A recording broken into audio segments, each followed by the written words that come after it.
শেহতীয়া খাদ্য নিগমৰ ভঁৰালত শোণিতপুৰ পৰিবহণ বিভাগৰ অভিযানত জব্দ বহুকেইখন সামগ্ৰী কঢ়িয়াই অনা ট্ৰাক।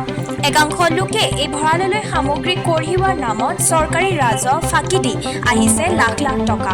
শেহতীয়াকৈ কৃষকৰ উৎপাদিত ধান চাউল এই ভঁৰাললৈ সৰবৰাহ কৰা কালত ব্যাপক ধনৰ লেনদেন হোৱাৰ লগতে প্ৰতিখন ট্ৰাকত অতিৰিক্তভাৱে 4ৰ পৰা 5 টন সামগ্ৰী কঢ়িয়াই নীতিবহিৰ্ভূতভাৱে এই সকলো অতিৰিক্ত সামগ্ৰী ধনৰ বিনিময়ত সৰকাই দিয়ে এইগৰাকী খাদ্য নিগম ভঁৰালৰ ডিপো মেনেজাৰ শ্ৰাৱণ কুমাৰ চাৱে। নিগমৰ ভঁৰালৰ ভিতৰত এইসমূহ অতিৰিক্ত বোজাৰ ধন লয় শ্ৰাৱণে। একোটা লেভিৰ পৰা 8ৰ পৰা 10,000 মুঠ দৈনিক 1,50,000ৰ পৰা 2 লাখ টকা সংগ্ৰহ কৰাৰ অভিযোগ আছে।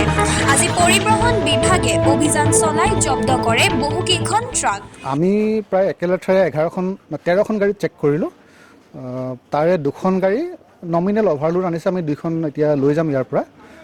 তেওঁলোকক কোৱা হৈছে যাতে ভৱিষ্যতে এনেকুৱা অলপ হ'লেও বেছিকৈ নানে, গাড়ীখনৰ ৱেইটটো চাই লৈ যিমান আনিব লাগে সিমান আনে।